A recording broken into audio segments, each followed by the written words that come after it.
Hey everyone, welcome to the very first episode of Bros in Different Area Codes. I'm super excited to have my very first guest here with me. Been a friend of mine for a long time now, and you might recognize him. Some of you might be coming over from his channel, checking him out there. Raymond Holmes. How are you, my friend? Doing well, buddy. How's it going? Brother, I am fantastic. I'm just going to let the audience know that if it wasn't for you, this wouldn't be happening right now. Thank you. Well, I mean, so when it comes to the channel that you're starting up, it's something that you've been talking about for years, absolute years. And quite frankly, I'm sick of hearing it. I want to see the action that comes from it. I really do. That's fair. Well, I appreciate you, really pushing me to actually start this, and I really appreciate you being my very first guest.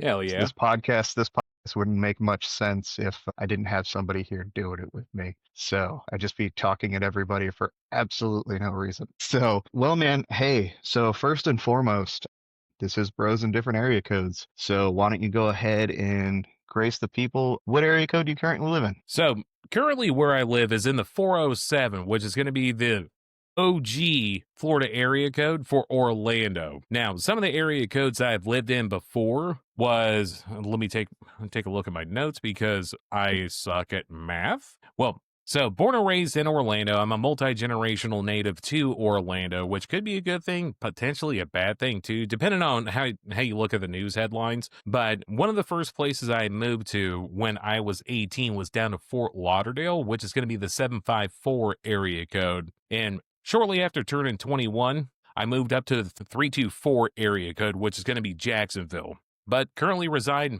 back home at the 407. And this place is so different from when I grew up. So different. Okay. Okay. Well, hey man, I know you're a Florida native, and I also happen to know that you're not exactly the definition of Florida man. So I think Not we're on safe camera. here. Not on camera.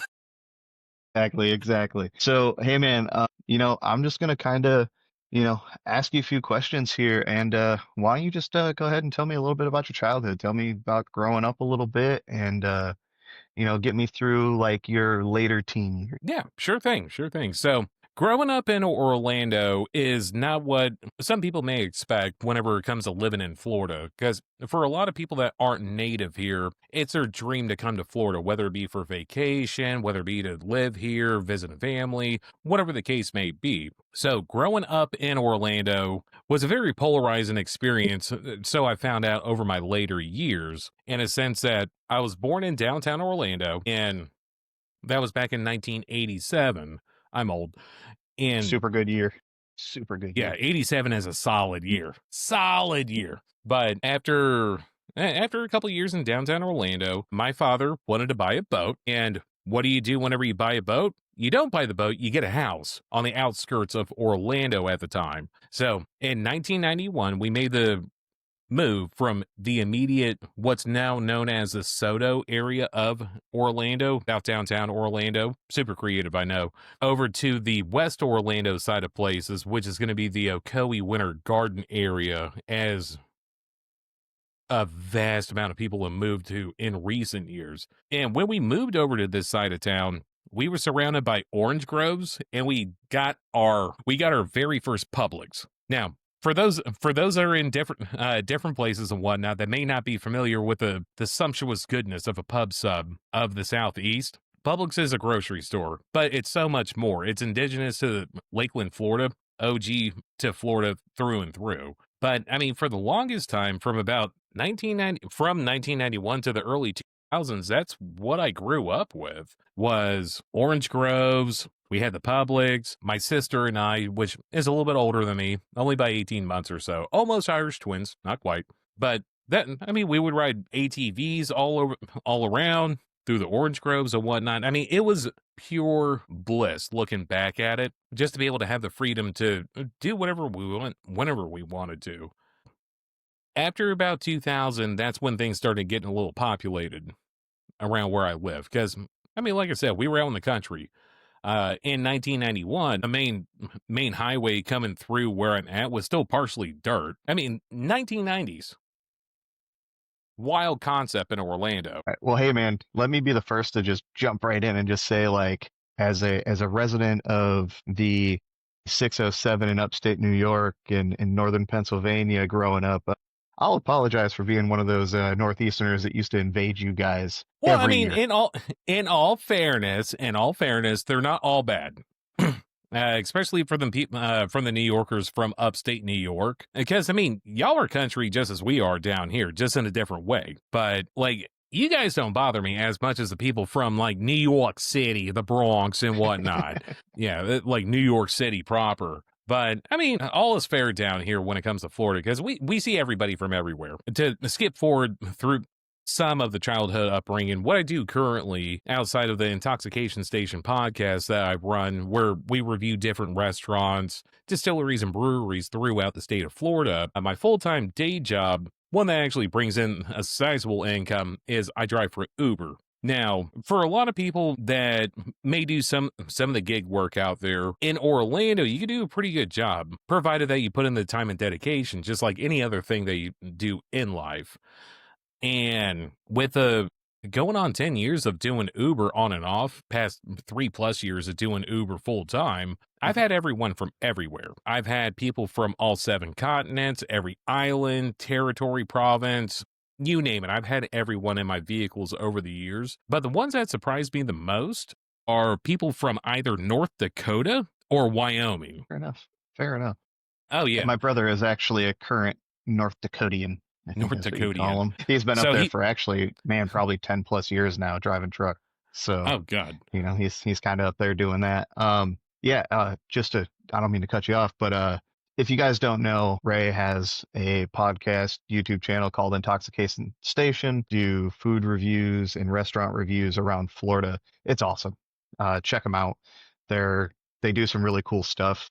I've been on his podcast a few times as well, being the sober guy of the group now, and jumping on his channel. I kind of jump on and do some NAs and stuff like that. And with that being said, yeah, man, you guys check them out. I absolutely love what they do. They bring a lot of light to, a lot of the local places that have been kind of like OG in Florida, not chains and stuff like that.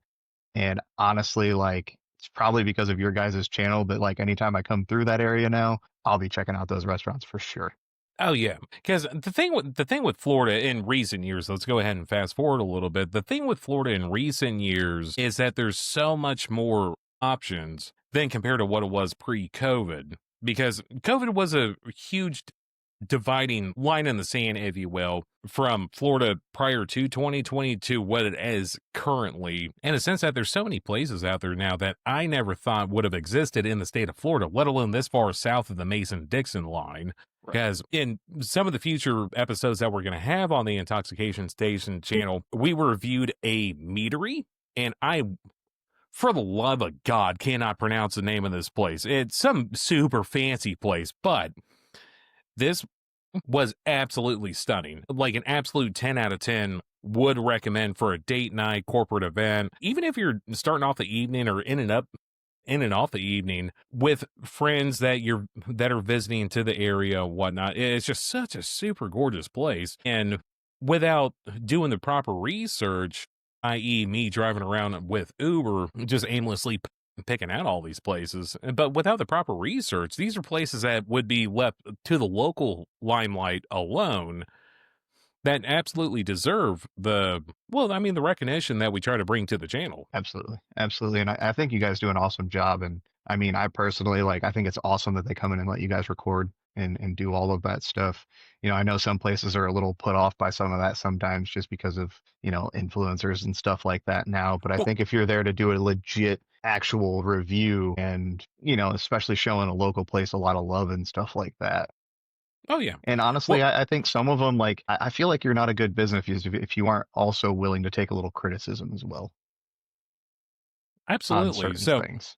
so the biggest thing with the channel is we do non-paid reviews of these places. So all the places that we've been to, going on 60+ places prior to the three that I'm going to go through and record after we finish up with this, none of which have been sponsored, paid for, free items, discounted items, nothing. Because how I look at it when it comes to the intoxication station is if I'm going to recommend these places to people, I'm going to pay full price for everything. Because once you start accepting payment for reviews, in my eyes, you become a bit of a shill at that point, which I mean, there's nothing wrong with that. There are people that make very well careers doing that.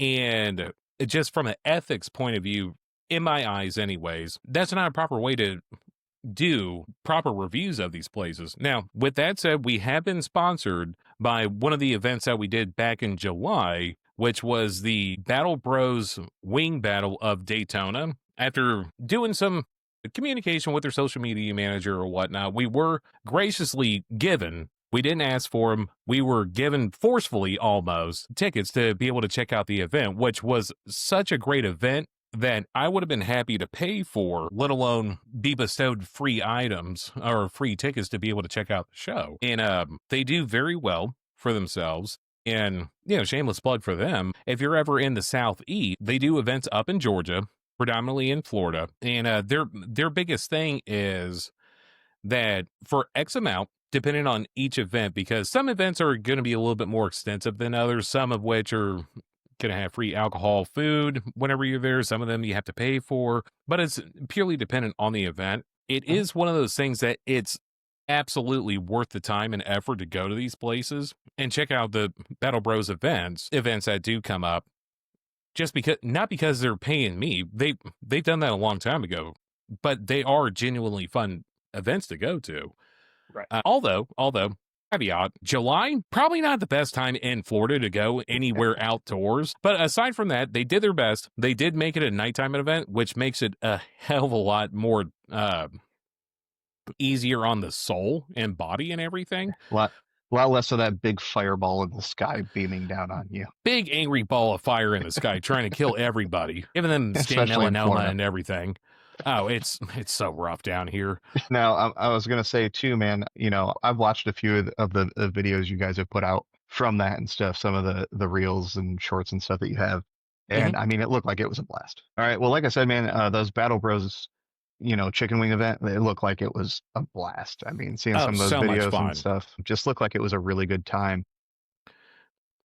Well, more so than anything, the one thing that I want to emphasize on that is it was her first time in Daytona Beach throwing an event, and that was her first time event, and it went off with a hitch for the most part. There were some things that they weren't able to do. One of the things was an axe throwing competition that they had planned and advertised for. Unfortunately, last minute, City of Daytona was like, alcohol, axe throwing, probably shouldn't do that. Which, I mean, that's no demerit to Battle Bros by any means of the imagination.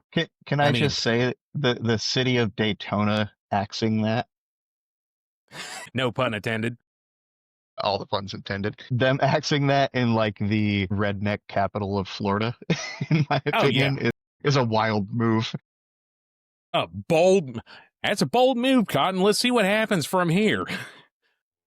That's pretty crazy. I mean, probably a good call on their part. I mean, you know, it's safety and stuff like that. I get it, but hey, man, no, you're gonna stop talking because I'm gonna force you into this next plug because I know you don't like plugging yourself, but Florida Manatee, you have a new thing coming out, and even though I no longer drink, I know some insider stuff because me and you talk quite often, but you have an alcohol brand coming out. It is bourbon and sweet tea, if I am not mistaken.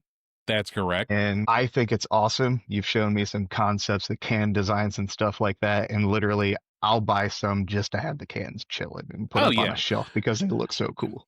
So when it comes along with the channel and doing the reviews that we've done over almost a year as far as time as recording goes, going on a full year of doing all the recordings of all the places that we've been to, if it's one thing that I've noticed is that there's not really a local beverage of choice, if that makes any sense. Now, the caveat behind that, I mean, you're going to have breweries all over the place. You're going to have a couple of distilleries all over the place that have their own indigenous version of vodka, whiskey, moonshine in some cases. When it comes to the distilleries and when it comes to the breweries, everything's a la carte and part of that location, which is great. One of the places that we reviewed is Crooked Can over in downtown Winter Garden, which isn't too far from where I'm at. And they're just mopping the place with their brand all over. But if it's one thing that I haven't noticed was what they would call in the industry an RTD or a ready to drink cocktail. So, in doing so, I took the initiative and designed my own ready to drink cocktail. The base is going to be organic black tea, which is any good Southerner knows is what you make sweet tea out of. Yes, sir.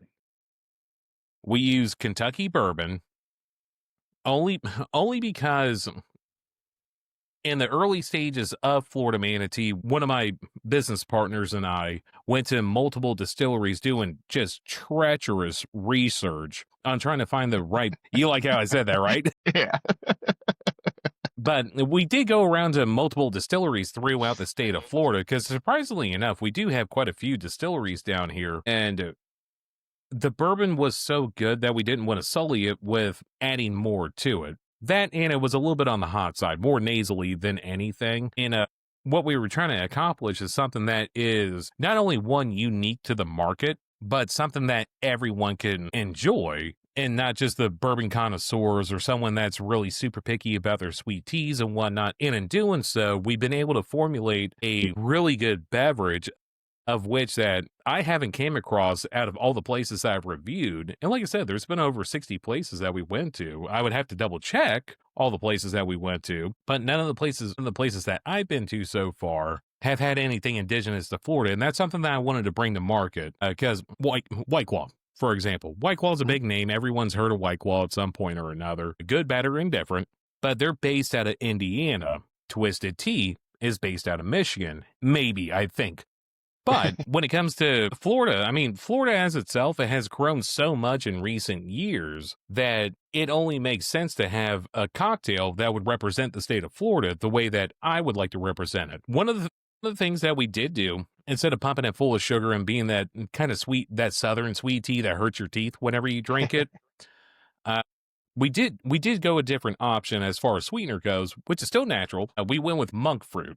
Now, in doing so with monk fruit, you don't have the negative effects of all the carbohydrates that you take in with regular cane sugar. You don't have the insulin spikes as you would with cane sugar. And the thought was it's unique enough by having bourbon and sweet tea together. Why not make it a semi healthier alternative than just doing regular cane sugar, high fructose corn syrup, whatever the case may be? And in doing so, as it sits right now, we are in the tasting phases of it. We are working on other recipes as far as working on a unsweet version. We are working on an extra sweet version. We're working on doing a double strength version, which will put you on your ass, allegedly. And we're also working on an NA version as well, too. Just trying to find the right NA bourbon out there that's going to work well with what we're doing. Guys, So don't we're worry about that. That's for me.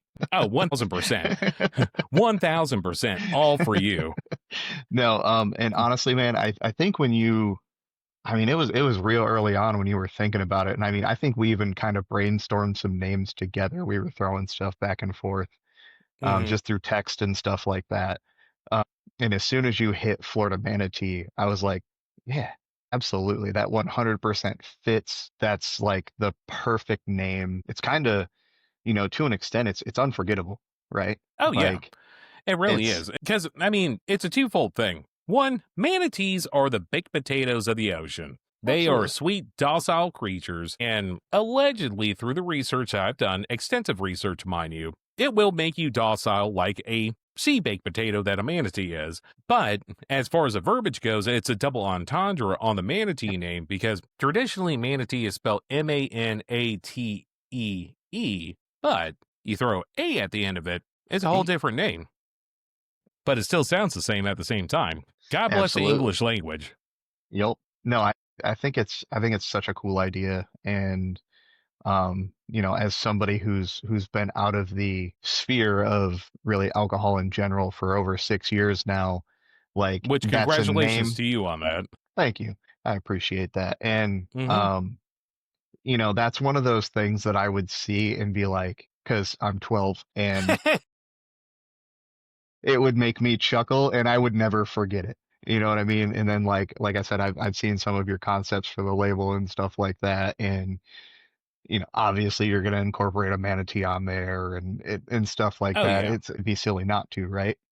Hmm. But just seeing some of that stuff and kind of seeing it all come together. I mean, I've known you for quite some years now, and I've I'm seen a sorry. lot of. I'm not. I love you, Ray, and through that, like I've seen, you've worked with my company for a couple of years that I'm with, and I've kind of seen these ideas that you've had and the things that you've done and stuff like that, and I just think it's really cool to kind of see where you've come full fruition, doing the things that you're doing, and you seem so passionate about these ones, and you're like Oh yeah. really pushing forward with it and stuff. Well, and that's the thing. Anything that I do, anyone else can do. Not a self help kind of thing, but I mean, in all honesty, when it comes to pursuing a passion, something that you want to bring to market, something that you want to bring out to the internet, because I mean, the internet is a very forgiving place or unforgiving place, I should say, and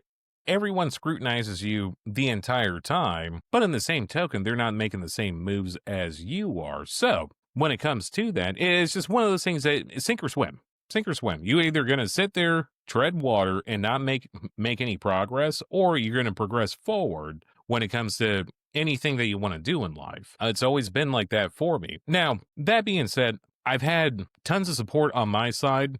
Both sides of my family, both my mother and father's side of the family, are self employed in some way, shape, or form, and they've done very well for themselves over the years. So I've had that motivation growing up to see what the labors of your work can produce if you put in the time and effort. Because as much as 40 hours may seem like a lot to some people, as an Uber driver, I average anywhere between 55 upwards of 80 hours per week, depending on what's going on. Now, I'm not cranking out 80 hours a week on a day by day basis anymore, anyways, but it all boils down to what you're striving for. And currently, being that I want to go forward with Florida Manatee, try to get it out to market once I go through the tasting process, and hopefully the channel takes off at the same time to where I don't need to work as much with Uber. Yeah, I can scale it back to 40 hours a week, 35 hours a week, 30 hours a week, 20 hours a week, even. It's all about baby steps. Because as much as some people want to have that palatial mansion in Malibu with a $6 or $7.5 million car sitting in the driveway with a supermodel significant other on a yacht somewhere in the Mediterranean, it all takes baby steps. The biggest thing that I do recommend to the younger generation that I pick up whilst Ubering, especially at the colleges and whatnot, is keep the expectations in realistic standards. Yeah, everyone wants to be famous. The great words of Bill Murray. Everybody wants to be rich and famous. Try being rich first. See if that doesn't solve all your problems. Yeah. Yeah, and I think like, we're what, a few months apart in age, Oh, if that. born same year, all that good stuff. And I think where we differ from, some of the younger generation, and I mean I own five of those younger generation people. I created five of those.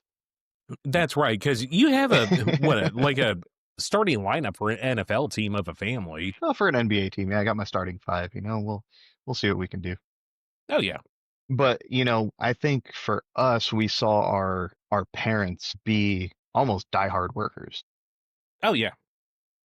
And, for us, I feel like a lot of that work ethic really carried over into a lot of our generation. It's becoming a bit different, I think, especially because of social media, YouTube, stuff like that. Hmm. People have this expectation of becoming an influencer or something like that.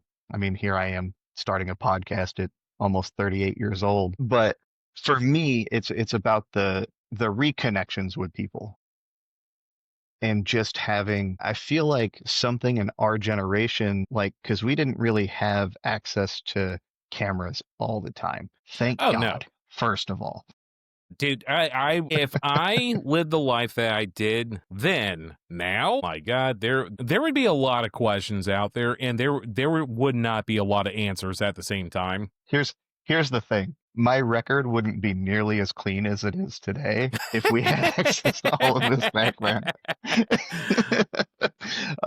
But it's one of those things where it's like, even my kids, for example, like, my oldest is 18. I have a 15-year-old. I've got two that in what, like a week, they're about to be 13. Yeah, that's right, because you have twins.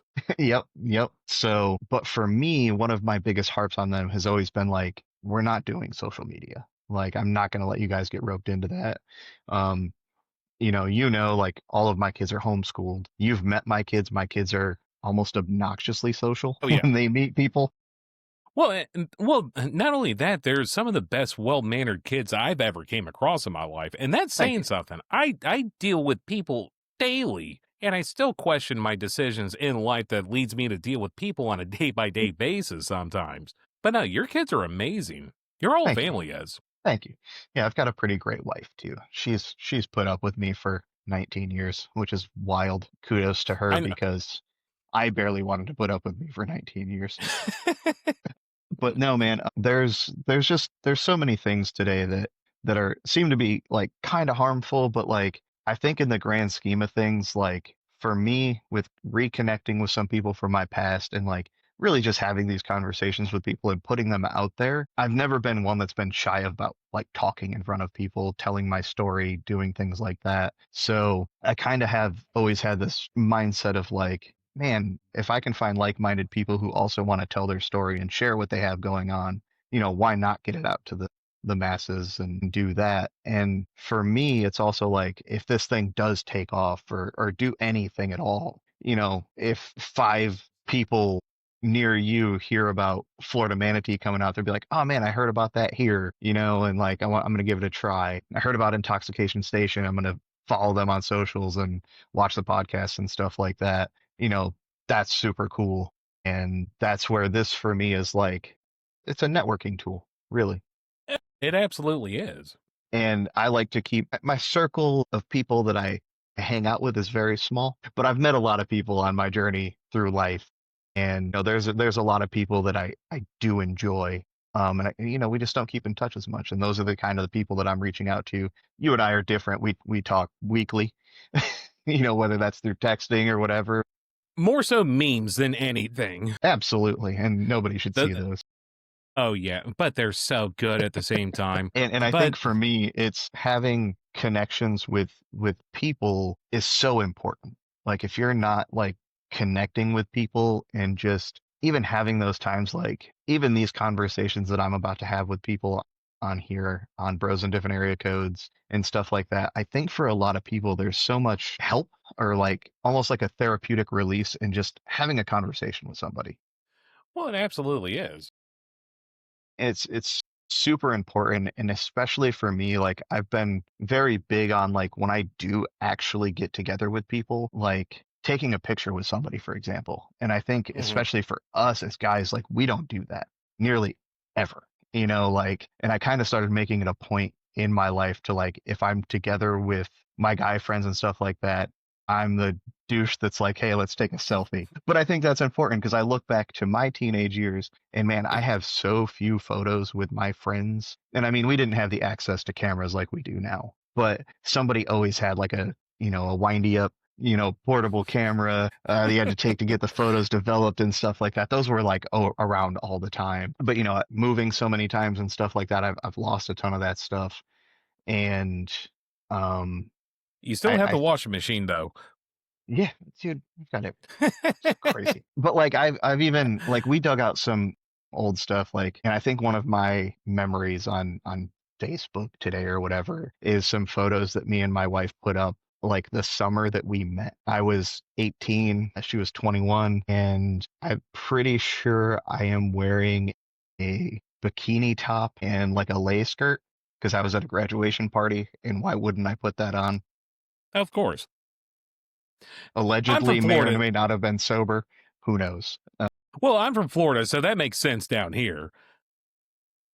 But it's funny because like it's also like I have like 4 or 5 tattoos, and I think if you look at the comments on there, my wife back then was like, "Oh, look at like my super skinny like naked armed man there," and I'm just like, "Oh, it's hilarious." And but yeah, man, that's one thing I think for us, like we've lived through so much from non-digital age into the digital age and then continuation of it. We haven't gotten lost in the fray of like kind of developing with it. And I think there's a certain point, dude, because my kids rarely have screens and stuff like that. But my God, if they don't pick up a screen and know exactly what to do with it, Hmm. it's insane. I don't know what programming that is. I don't have it a lot of times, and I work with computers on a daily basis. Hmm. Um, no, man, for for these conversations, I it is some of it for me too is like getting to know my friends better as well. Like hearing backstories and about some of that stuff, but ultimately building into the forefront of like what's going on today. And Oh yeah. that's a lot of fun for me. Because I feel like there's just certain things like I mean I know a lot about you is even through like mutual friends, and hearing some stories and stuff like that. Hopefully they were good stories. Of course, of course. I mean, I've literally like in all of the years knowing you, I don't think I've ever heard a bad story about you. For those of you that don't know Ray, Ray is probably one of the nicest humans I've ever met in my entire life. He is like the sweetest teddy bear that I've ever met.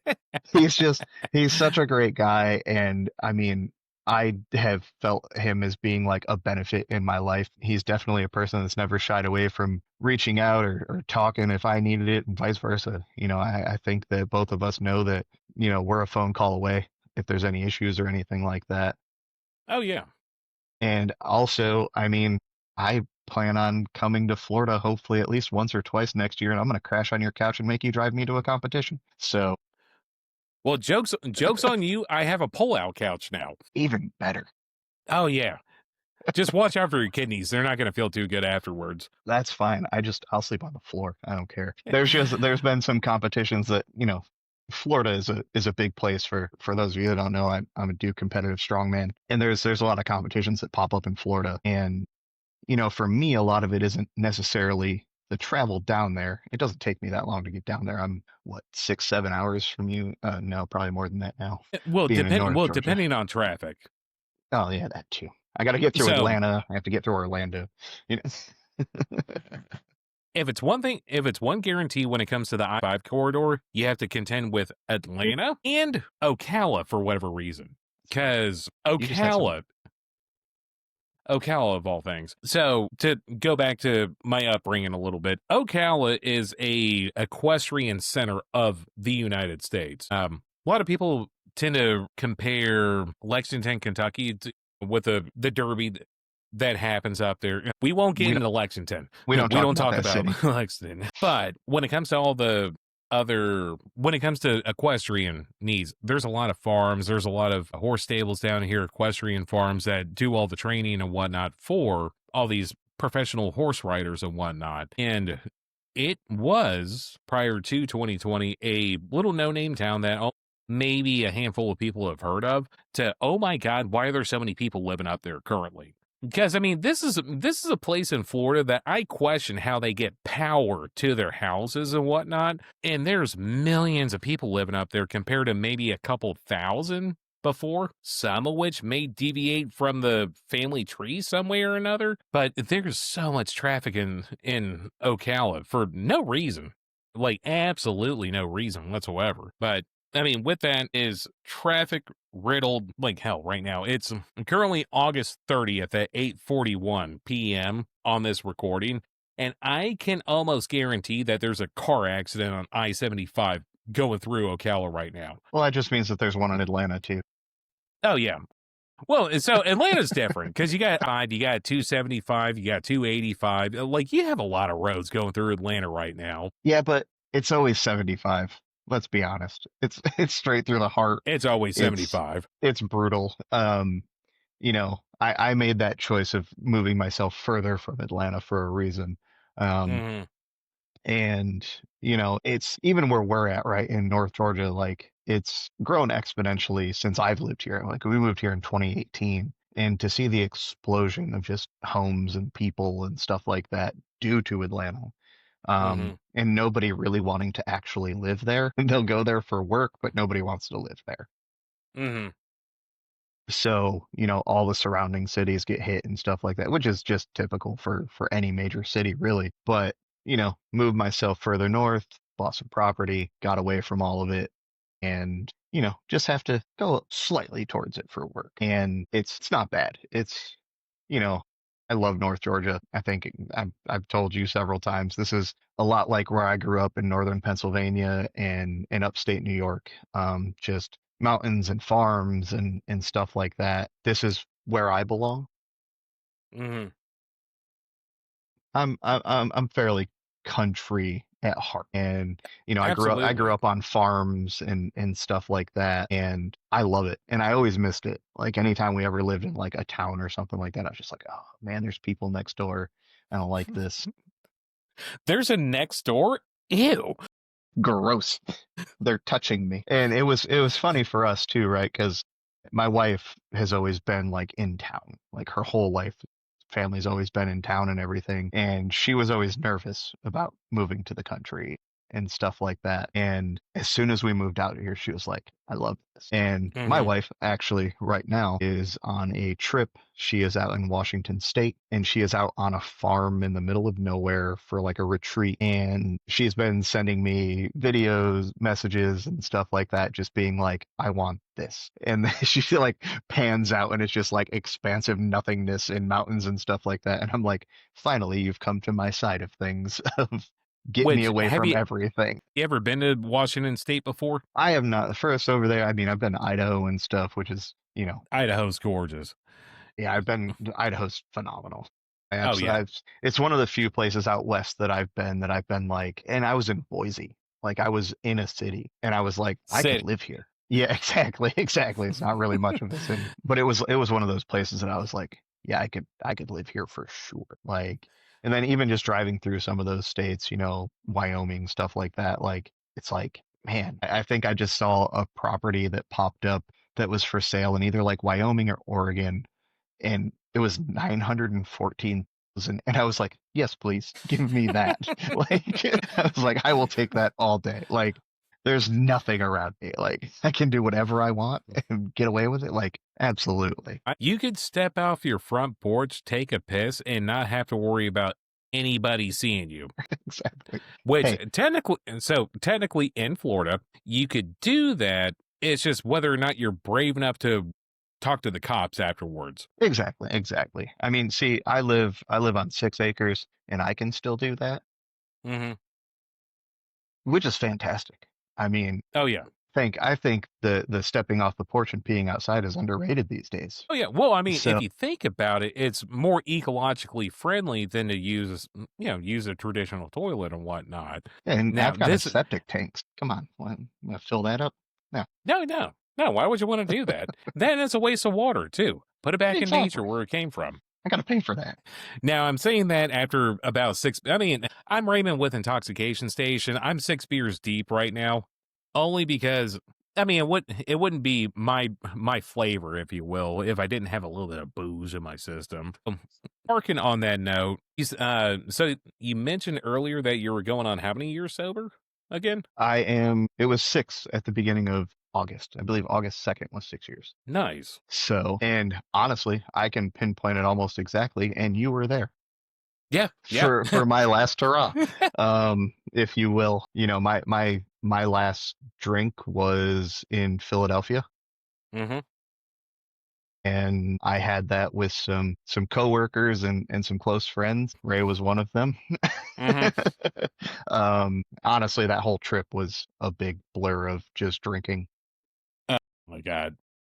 But I rode in a car from Philadelphia back to Georgia, hungover, and that was my last hangover ever. I Mm-hmm. haven't had a sip of alcohol since then. It even took me about 2 years, even before I got into drinking NAs and stuff. I was worried about falling back into it. And my first NA was actually we went to my wife's family.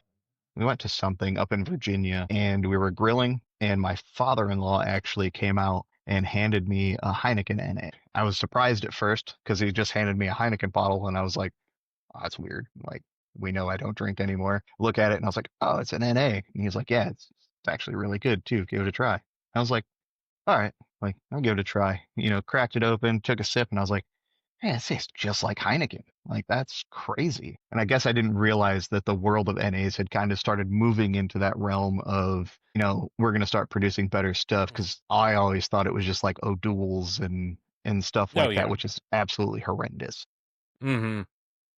And, I started to dabble a little bit, and I kept it and I still do. I keep it very social. There's a few friends that I hang out with that are also sober, and we'll drink some NAs together. I've had some on your podcast, and man, you weren't there were you there for the Guinness originally? You weren't on Not that trip, were you? originally. No. No, not originally. So dude, I can't even remember. I think we were in Maine or something, and we went to an Irish pub, and they just had like this wall that had all their beers and stuff on it. And I'm reading them all because we're sitting right in front of it, and there was one that's just like Guinness Zero, and I was like, that's interesting. And I asked the waitress, I was like, is that like an NA Guinness? She's like, it is. And I was like, well, I'm gonna need you to bring me one of those like almost immediately. Why is it not in front of me? Only a proper pour, if you will. Exactly. And for we'll throw it out there, my last name is Collins, and I have a long list of other Irish names that fall behind that. Uh, and I absolutely love Guinness. So found out there was a Guinness Zero, and I mean, I usually keep some of those on deck, especially for social occasions and stuff like that. I think it kind of gauges my friend group a little bit, because if you're like, man, I don't like Guinness, I'm like, "Well, I don't know if we could be friends." Yeah. I mean, in all seriousness, if you can't enjoy a proper pint of Guinness, can I really trust you? Exactly. And especially like, I think a lot of people where they misunderstand it is because they've had an improper pour. And I think that's where you mess up. And that's where a lot of people fall into, man, I don't like Guinness, or like they've only had it out of a bottle. And it's like, it's not supposed to be consumed like that. And if you order a Guinness at the bar and you have it in 30 seconds, it wasn't poured right. And it's going to No. taste awful. And like, I've always explained, like, even with the NAs, man, that first drink of Guinness, it tastes like chocolate milk. Oh, love it. Uh, Absolutely love it. Like, it is, I've called it for a while now the Irish Yoo-hoo. Yeah. Yeah. Very accurate. That first drink when you get the head. And I mean, I'm a big advocate for usually that first drink is about quarter of the glass. Mm-hmm. And then you can start to get into the bitter side of it, which I personally enjoy as well.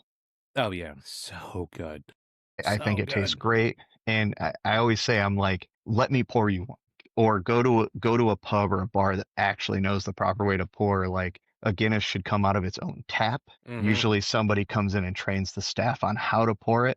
And if they care enough about their patrons, they will pour them a proper one every time. And then, if you want to get silly, you do Irish car bombs. Let's be honest here. So, to appease the audience that may have be Irish descent and whatnot, not so much as an Irish car bomb as much as a half a pint of Guinness, shot of Bailey's, and shot of Jameson. And then stack them inside of the pint, pull one, shoot one, and then down the rest of the other one. There's nothing. I mean, it's a great mixture. I would say that there's never really a time that I miss alcohol, Mm-hmm. but there are certain occasions, and I mean, luckily, there are some really good NA spirits and stuff out there now that are fairly tasty.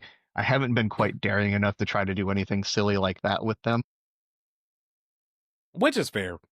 It'd probably just Which is give me a absolutely. stomach ache, and I'd hate it.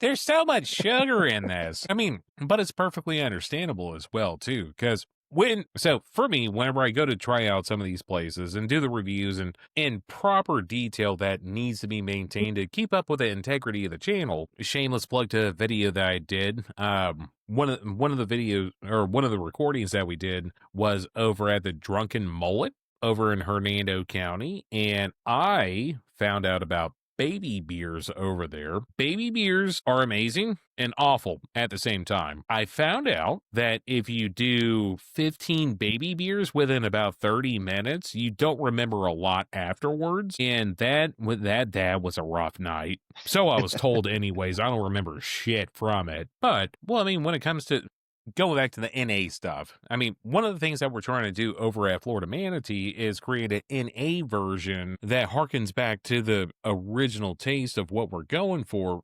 I mean, people like yourself. Not everybody needs to get drunk to enjoy a social gathering or to enjoy a restaurant. Sometimes people just want to drink for the taste of it. As you said with Guinness, the bitter portion, once you get towards the end of the pint, that's one of my favorite parts. Does it need to be alcoholic? No. But if it can be recreated in a way that it's enjoyable throughout the entire pint, I'm on board 100%. Yeah.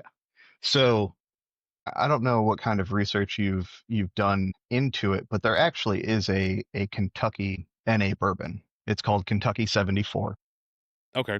I've had it. It's good. I wouldn't say it's full on a substitute for, a bourbon, but it's good. There's also another one called Ritual. Ritual makes a full line of non-alcoholic stuff. It's Ritual Zero Proof. Okay. They've got whiskey, gin, tequila, stuff like that. I've tried most of those. I think the Kentucky set probably the best non-alcoholic spirit that I've had. Okay. To be completely honest with you. So I'm going to have to look for that. So being in Florida, the NA market exists by definition. They exist more so in the beer IPA, more on the lower proof stuff where you wouldn't expect alcohol too much. But once you start getting into whiskey, bourbons, gins, things of that nature, it's kind of rough. It's kind of rough trying to find the substitute, if you will, for what we're looking for in Florida Manatee. Yeah. But it's also a little hard, even for somebody like me, like when I do go out in a setting like that, I tend to scope out and see if they have what they have for NAs and stuff like that. And not a lot of the bars and stuff like that really carry the non-alcoholic spirits. A lot of them get more into like the beers and stuff like that. But the crazy part is like they're not cheap per se. Oh no. They're kind of right in line with other alcoholic bourbons and stuff like that, which I think is why places shy away from it and stuff like that. And they don't always have the same shelf life, as a lot of your true alcoholic beverages and everything. But yeah, Kentucky 74 is great. The Ritual one is really good too. Ritual's a little cheaper, but it's still a quality product. They're a company that's been around for quite a while in the NA scene. And there's some other ones out there, but yeah. Check out Kentucky 74. I think you might have like an interesting. They actually have a spiced one as well that I have yet to try. Ooh. Because some of that stuff is even hard to find. Now the funny part is a lot of the NA spirits and stuff like that you can actually just order on Amazon and have them shipped to your house. Well, I mean, from a legality point of view, there's no alcohol in it, so you don't need to verify over 21 or anything like that here in the United States, anyways. So that's actually not a bad thing to do for as far as like R&D purposes when it comes to Florida Manatee, because when it comes to trying to get in NA bourbon or whiskey in general, you have better luck pulling teeth from an alligator with a pair of small pliers than you do trying to find anything like that around here, because it's rough. I've been looking for probably the better part of 4 months now for an NA product. Have not been able to find one. Okay. Yeah, honestly, I'm looking on Amazon right now. They've got all of them, oddly enough. So note to self. What's really funny is, sometimes you like when I go to a store and, grab an NA or something like that, it surprises the cashiers and stuff like that sometimes because they'll scan it and it doesn't ask for an ID. And they're like, huh? Like, I'm used to scanning a 4-pack of Guinness and it's asking me to ID this person.